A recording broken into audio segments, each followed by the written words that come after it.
Bonjour. Bonjour, donc Ali Meawi, je suis le directeur général commercial de Tunisair. Nous avons le plaisir d'assister aujourd'hui au vol inaugural que nous avons mis en place sur la ligne de Cotonou. Je vous rappelle que ce vol est fait partie, on va dire, d'une feuille de route qu'a tracée Tunisair pour le développement de son positionnement en Afrique et essentiellement sur l'Afrique de l'Ouest. Cela a commencé avec la ligne de Niamey en 2016, en 2017, en mars 2017, la ligne de Conakry et aujourd'hui Cotonou, avec un plan sur 2020 pour l'ouverture de 2 destinations par année, donc 2 pays par année. L'année prochaine, ce sera l'année probablement de Khartoum, donc la première fois que nous allons vers l'est de l'Afrique, mais également Douala au Cameroun, qui sera peut-être associé à N'Djamena. Nous venons de terminer notre étude sur N'Djamena et nous avons quelques doutes sur la capacité de l'aéroport de N'Djamena d'assurer un trafic conséquent. Donc Douala est certainement prévu dans le portefeuille de destination en 2018, N'Djamena un petit peu moins et Khartoum pour 2018. Je reviens maintenant sur 2019 avec Accra et Lagos, donc la partie anglophone de l'Afrique, qui nous permettra d'atteindre vraiment de nouvelles destinations.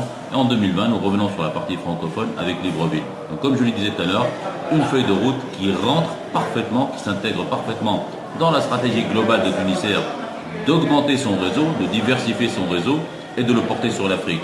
Mais en réalité, ce n'est pas une volonté uniquement de la compagnie nationale, c'est une volonté du pays qui doit associer, qui doit utiliser le vecteur du transport aérien pour faire arriver les hommes d'affaires tunisiens, pour faire arriver un trafic au départ de l'Afrique vers la Tunisie et au-delà. N'oublions pas que toutes ces routes que nous avons ouvertes sur l'Afrique n'ont pas été faites pour un transport classique, mais ont été faites d'abord et à 50% pour un trafic de transit, c'est-à-dire que nos amis africains utilisent Tunisair et l'aéroport de Tunis-Carthage pour transiter par Tunis pour aller en Europe, et 50% d'entre eux se stabilisent en Tunisie, soit pour venir faire des études, en ce qui concerne les étudiants, soit pour venir se faire soigner, ou pour faire du commerce avec la Tunisie.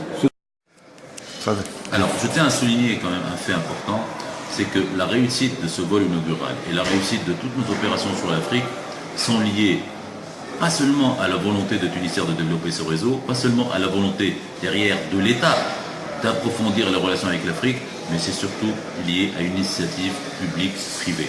Ces vols ne réussiront que si le privé investit en même temps que le public, si le privé s'investit personnellement dans ses voyages, vient visiter l'Afrique, vient faire du négoce, vient faire du commerce avec l'Afrique. C'est ça qui permettra de développer les relations entre les pays et surtout le trafic passager sur nos routes et donc d'amortir l'investissement qu'est en train de faire Tunisair pour les hommes d'affaires tunisiens.